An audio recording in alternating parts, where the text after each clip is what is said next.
po palipat-lipat kung saan. Kasi ako po nahihirapan magkwento ko sa anak ko, anak, dito yung ganyan. Wala na, mami, kaya hindi naman totoo yung sinasabi May natanggal na mo. po ba? Yes, marami Alin na po? po. Ng mga natanggal ng historical na. Sige po, isa-isahin nyo. Isa-isahin nyo po, guys. Ano po yung mga medyo major landmark na natanggal? Yung SASES po, yung health center po siya at basketball court.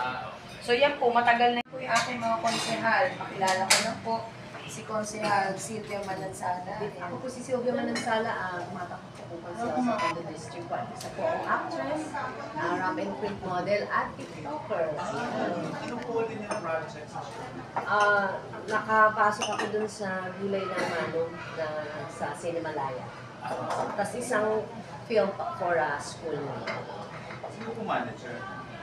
Wala, freelancer. Women power pala kayo. Yes, tama. Pero may men power din siya. Oo, meron ito. Mga konsehal, pakilala lang po kayo mabilis. Edwin Cayetano na tumatakbo ako sa 4th District ng Sampaloc ng Manila. Ano po niyo ang Cayetano? Sabi nila, uncle daw nila ako. Sabi ho nila. Kaya marami ho nakakarating sa akin pagdating po sa, eto na, dito na tayo. Katulad ng mga senior citizen, lagi hong pinapaalala sa akin na, mga Cayetano, pwede ba yung ginagawa sa Taguig, kaya nyo pa sa Maynila? Sinagot ko instant. Kung yan ang gusto ninyo, pag-upo namin, hindi ho kayo mabibigo. Hindi yung pupunta kayo sa ano namin. Kung ano po ang kailangan yung gamot, ipadideliver ko natin yan. Katulad ng ginagawa sa Taguig. Sa district 4, tumatakbo rin ako. Dati 11 years ako sa pagiging kagawad. 13 years ako sa pagiging chairman. So, masasabi po natin, pagdating po sa politika sa Maynila, medyo maalam na tayo dyan. Kaya po ako sa pagkakataon ko, kaya po ako sumapak sa araw ito. Masyado na po kasi akong nababahala. Sa dahilan, halos lahat po ng magagandang lugar, landmark ng Maynila, ay naisalya na nila. Kaya po ako sumama sa liderato ni Supermara para po suportahan siya na ipaglaban ang mga natitira pa pong lupain ng Maynila para po may reserve po para sa mga Manilay. At ako po, kung loloobin ng Panginoon na kami maluklok sa City of Manila, isa po ako sa mag-upos, hahabulin ko po yung mga taong nagsamantala sa Maynila.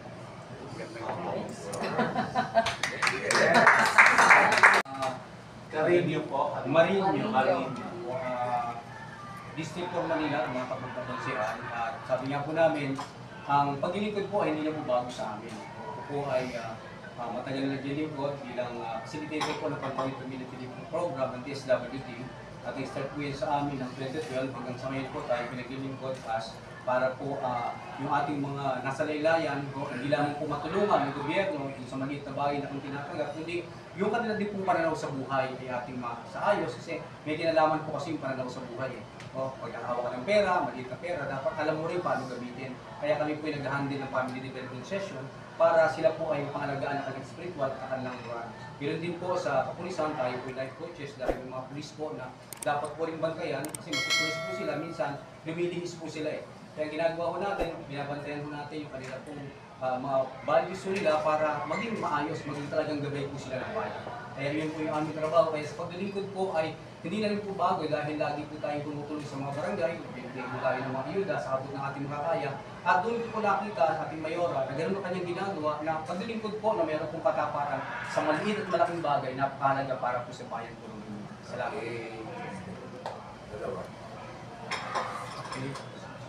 Good evening po sa inyo lahat. Ako si Edwin Fidula Salve, running for Councilor sa District 60 Manila. Ang masasabi ko naman po, sa tayo po ako ng organization, Alpha Omega Anti-Crime, Federal Task Force, since 2005. Kasi nakita ko yung isang order natin sa Manila. Hindi ko sinisiraan yung mga police. But hindi naman 24 hours ako dito babagay sa akin. Yung anak ko nga pagbaba sa may Puresa Merong dalang, nakamotor. Ginagawa yung bag, nahihiro yung anak ko. So, pati yung nagamit ko na wala.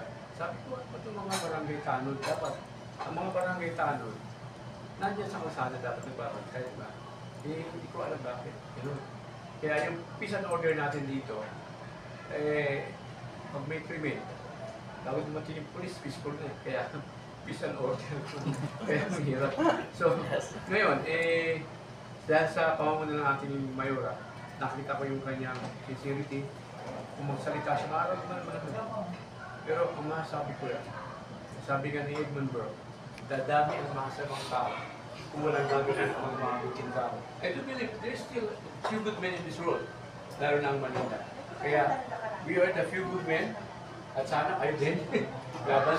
Because anti-criminality is everybody's business.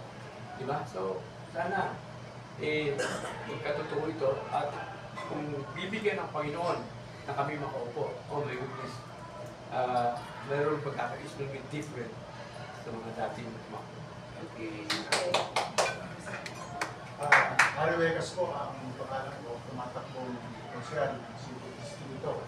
Ang masasabi ko lang po ay naniniwala po ako may pag-asa pa po dahil sa Okay, last message for our Mayora.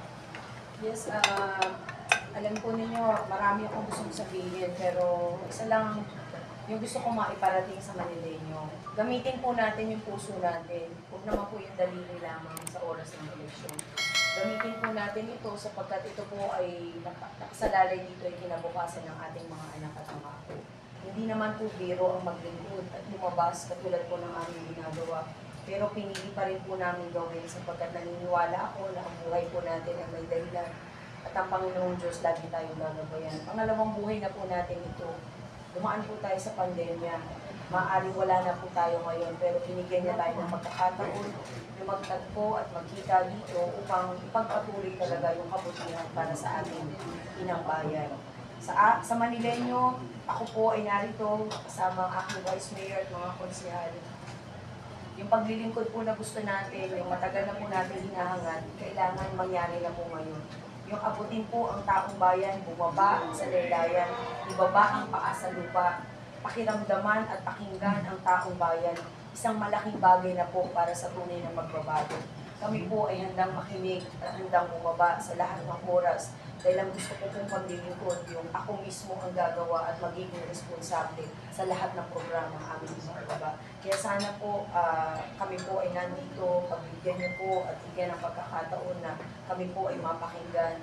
Gusto lang po namin tunay na magbabago. At least man lang bago pumikit ang ating mga mata, hindi naman tayo tatagal na mahabang panahon dito sa mundo. Pero yung magagawa po natin, yun lamang po ang maiiwanan para sa taong bayan na kapitihan po ang gusto natin. Maraming salamat. Meron ka kayo start talaga sa ipagbubo, super marathon. Marathon po. Hindi wala yung super. Yes. Wala na. Paano Kung kasi- yung iba ilagay yung super. Talaga nilalagay talaga yun? Pwede naman. Pwede naman. Basta as long as ako. Pero may ibang hari. Meron pa yung Magkano pa yan?